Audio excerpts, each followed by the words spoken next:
Olá!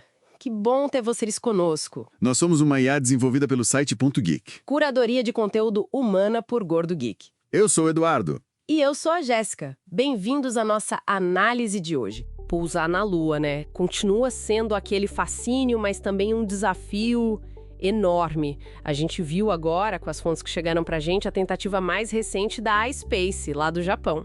É verdade. Um lembrete bem claro de como é complicado. Pois é, então a ideia hoje é a gente mergulhar nisso. O que aconteceu exatamente com essa missão, a Resilience, e por que, mesmo em 2025, a Lua continua sendo um destino, assim, tão difícil de alcançar.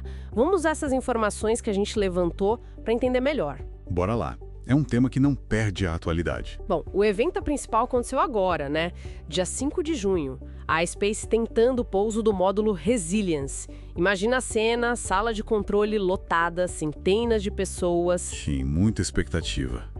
E aí, aquele silêncio tenso quando o contato foi perdido. Exato. Bem na hora H, pouco antes do pouso programado. Cedida. A telemetria que chegou antes da perda de contato e a análise posterior indicam fortemente uma colisão. Não teve pouso suave. O próprio CEO confirmou, né? O Takeshi Hakamada. Confirmou. Disse que a missão foi concluída, mas sem sucesso no pouso. É a forma oficial de dizer que não deu certo. E o que dói mais, eu acho, é a segunda falha seguida deles. A primeira foi a Hakuto R em 2023. Você lembra dos detalhes daquela? Lembro sim. Foi um caso bem específico, um erro de software.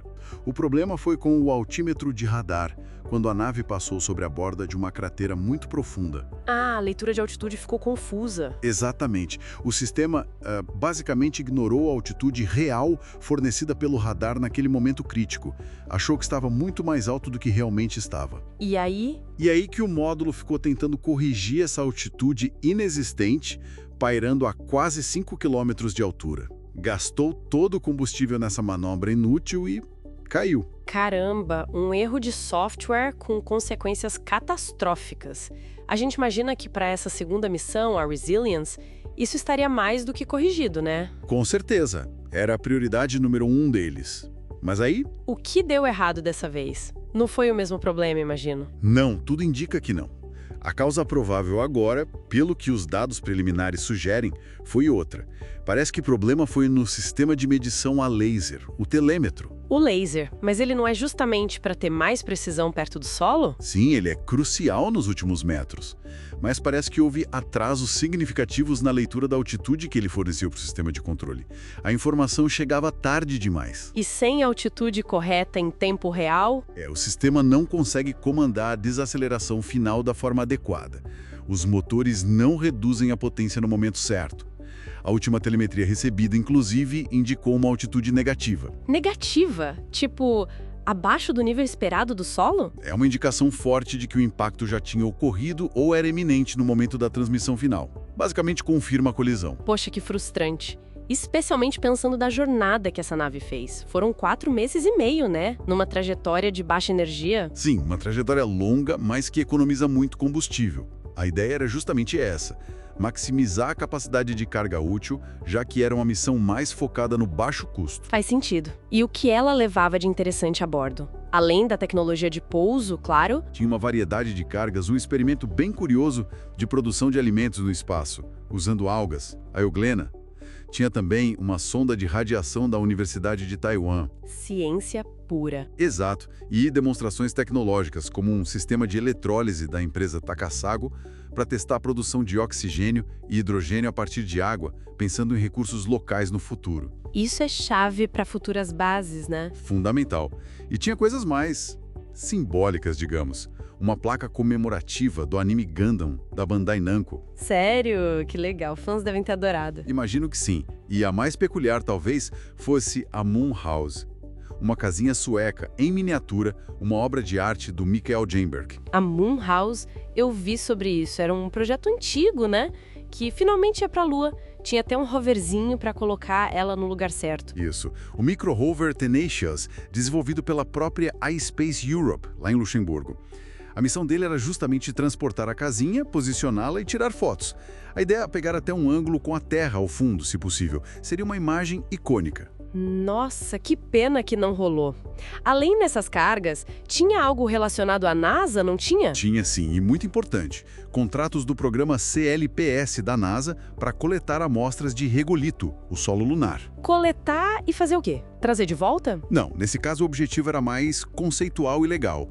Coletar o regolito e realizar uma transferência de propriedade para a NASA ali mesmo, na Lua. Era um teste técnico, claro, mas principalmente um passo importante para definir como vai funcionar a mineração e a posse de recursos fora da Terra no futuro. Estabelecer um precedente. Entendi. Um teste jurídico espacial, quase. E com tudo isso dando errado, como ficou a situação da iSpace financeiramente? Imagino que o mercado não tenha gostado. Não gostou mesmo. As ações da iSpace na Bolsa de Tóquio caíram bastante, quase 30%. Isso levanta, sim, questões sobre a viabilidade desse modelo de negócio de baixo custo que eles estão tentando, sabe? Principalmente comparando com as empresas americanas que conseguiram pousar recentemente. Exatamente. Empresas como a Intuitive Machines e a Firefly Aerospace, que tiveram sucesso, muitas vezes com o apoio financeiro mais robusto da NASA pelo programa CLPS. Fica a dúvida se a abordagem japonesa, talvez mais independente no início, consegue competir em termos de confiabilidade. Mas eles não desistiram, certo? Já falam em próxima missão. Não desistiram. A Space já anunciou planos para a missão 3, prevista para 2027. E aí tem uma mudança interessante. O módulo será maior, chamado Apex 1.0, e será desenvolvido principalmente pela unidade deles nos Estados Unidos, a Space US. Ah, então eles estão se aproximando mais do ecossistema da NASA e do CLPS. Parece ser essa a estratégia. A missão Apex 1.0 está planejada justamente para atender a uma missão do CLPS, buscando talvez mais sinergia e, quem sabe, mais financiamento e suporte técnico do lado americano. Ok, então a Space continua na briga apesar dos tropeços. Mas isso leva a gente para a pergunta maior. Por que ainda é tão absurdamente difícil pousar na Lua? A gente ouviu falar que a taxa histórica de falhas é de mais de 50%. Isso é muita coisa. É muita coisa mesmo. E a razão principal continua sendo a falta de atmosfera significativa na Lua. A atmosfera que ajuda tanto aqui na Terra, né? Com paraquedas, resistência do ar. Exatamente. Na Terra, a atmosfera faz boa parte do trabalho de friar uma nave que reentra. Até em Marte, que tem uma atmosfera bem tênue, ela ajuda um pouco. Na Lua não tem nada disso. Então é tudo no foguete. Tudo. Você precisa reduzir a velocidade de algo como 18 mil metros por segundo. Isso é mais de 6 mil quilômetros por hora. Para zero, usando apenas motores de foguete. É uma manobra de frenagem brutal. E isso exige o quê? Muita precisão e... Muita precisão nos cálculos, nos sensores, no acionamento dos motores e muito combustível. Ou melhor, propelente, né? Combustível e oxidante. E aí entra aquele dilema clássico da engenharia espacial. Mais propelente significa menos espaço e peso para a carga útil, para os instrumentos científicos, para os rovers. Exato. É uma troca constante. E não é só a quantidade de propelente, mas o risco associado ao sistema de propulsão em si. Qualquer vazamento, qualquer falha numa válvula, no motor. A gente viu isso acontecer recentemente com a missão Peregrine, da Astrobotic, né? Perdeu propelente logo no começo. Foi um exemplo claro. Nem chegou a tentar o pouso por causa disso. A propulsão tem que funcionar perfeitamente durante toda a descida. Ok, então a frenagem é um ponto crítico. Que mais? A navegação. A navegação é outro desafio imenso, por causa do atraso na comunicação entre a Terra e a Lua. Aquele 1.3 segundos para ir, 1.3 para voltar. Isso. Dá quase 3 segundos de delay total. Parece pouco, mas para controlar um pouso em tempo real, onde decisões precisam ser tomadas em milissegundos, é uma eternidade. Não dá para pilotar remotamente da Terra como se fosse um drone aqui perto. Então a nave tem que ser totalmente autônoma na fase final. Totalmente.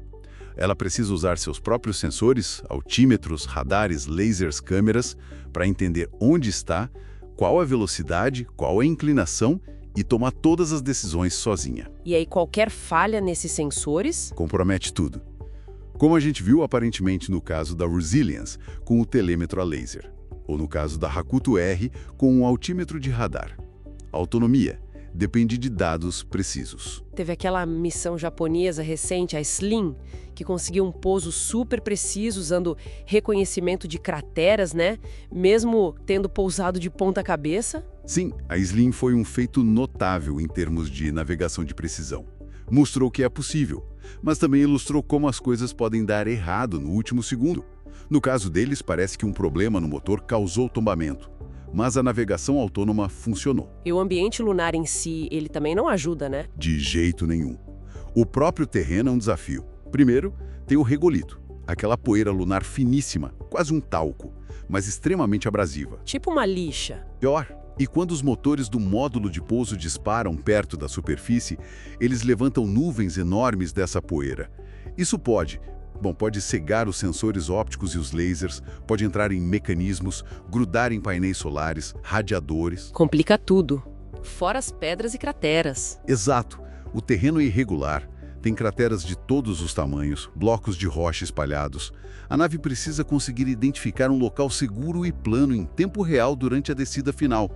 Não é à toa que o Neil Armstrong teve que assumir o controle manual na Apollo 11 para desviar de um campo de pedras no último minuto. Verdade, tem essa história famosa. E as temperaturas? Variações extremas. No dia lunar, que dura 14 dias terrestres, a superfície pode passar de 120 graus Celsius. Na noite lunar, também de 14 dias, despenca para menos 170 graus Celsius negativos. Uma diferença brutal. E a maioria das missões não sobrevive à noite, né? A maioria dos modos de pouso e rovers menores, não. Eles dependem de energia solar e não têm sistemas robustos o suficiente para manter os equipamentos aquecidos durante a noite longa e gelada. Por isso, muitas missões operam apenas durante o dia lunar. Então, para ter uma presença mais permanente, sobreviver à noite lunar é essencial. É um dos grandes desafios tecnológicos. Exige fontes de energia que não dependam do sol direto, como pequenos geradores nucleares, RTGs, ou células de combustível, e sistemas de aquecimento eficientes. A Space e outras empresas estão trabalhando nisso para missões futuras, mas ainda é um obstáculo significativo. Faz sentido. Olhando agora para o cenário mais amplo, quem mais está nessa nova corrida para a Lua além da Space? Quem já conseguiu chegar lá recentemente? Bom, a história começa lá atrás, né? União Soviética com a Luna 9, primeiro pouso suave, e os Estados Unidos com a Surveyors e, claro, as missões Apollo tripuladas. Os pioneiros. Mas e agora, no século XXI? Agora o cenário está bem mais diverso. A China se tornou uma potência lunar impressionante com o programa Chang'e. Eles já tiveram múltiplos pousos bem-sucedidos, inclusive o primeiro no lado oculto da Lua, e missões de retorno de amostras. Estão avançando muito rápido. A China está com um programa bem consistente. Muito. Aí temos a Índia, que conseguiu um feito incrível com a Chandrayaan-3 em 2023.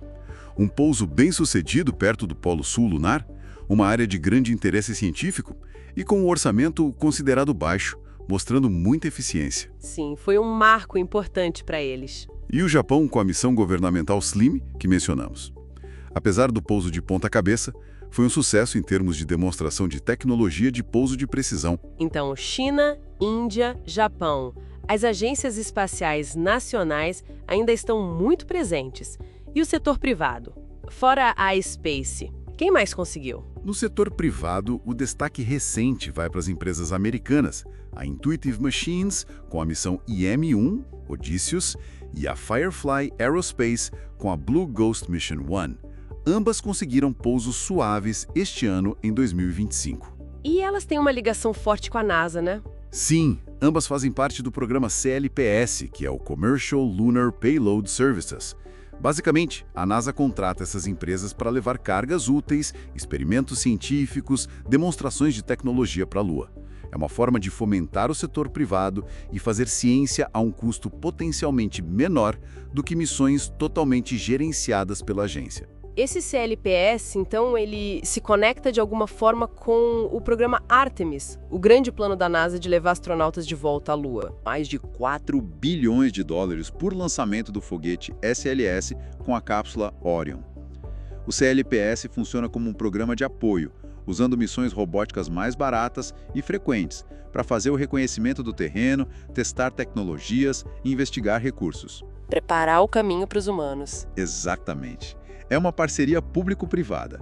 A NASA define os objetivos científicos e paga pelos serviços, e as empresas desenvolvem e operam os módulos de pouso. Aquela futura missão Apex 1.0 da Space que mencionamos, feita pela unidade americana deles, se encaixa perfeitamente nesse modelo CLPS. Entendi. E é aqui que a coisa fica realmente interessante, eu acho.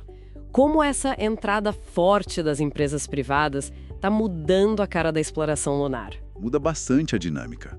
Por um lado, as empresas trazem, teoricamente, mais agilidade, inovação e um foco muito grande em reduzir custos. Querem tornar o acesso à Lua mais barato e frequente. A gente vê a eficiência da Índia e da China como um contraponto governamental, mas as empresas privadas prometem acelerar ainda mais. Mas tem o outro lado da moeda, né? Tem. Essas empresas geralmente operam com uma pressão financeira maior. Precisam entregar resultados para os investidores, o que pode levar a assumir mais riscos ou talvez a cortar caminhos em testes e redundâncias para economizar. O resultado pode ser uma taxa de falhas mais alta no início, como a gente viu com a própria iSpace e outras tentativas privadas que não deram certo antes. É uma busca por equilíbrio, então, entre a inovação e o custo e a confiabilidade necessária para algo tão complexo. Exatamente. O setor ainda está aprendendo, encontrando esse equilíbrio. Quanto risco é aceitável?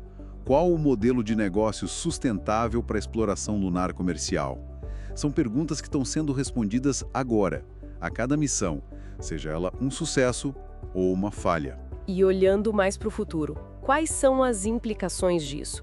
A gente fala muito em economia lunar. Isso é real ou ainda é ficção científica? Olha, está começando a se tornar mais real. A ideia de uma economia cislunar, baseada em atividades na Lua e no espaço entre a Terra e a Lua. O potencial existe. Fala-se muito em mineração de recursos lunares. Água congelada nos polos para fazer combustível, hélio 3, metais raros. Exatamente.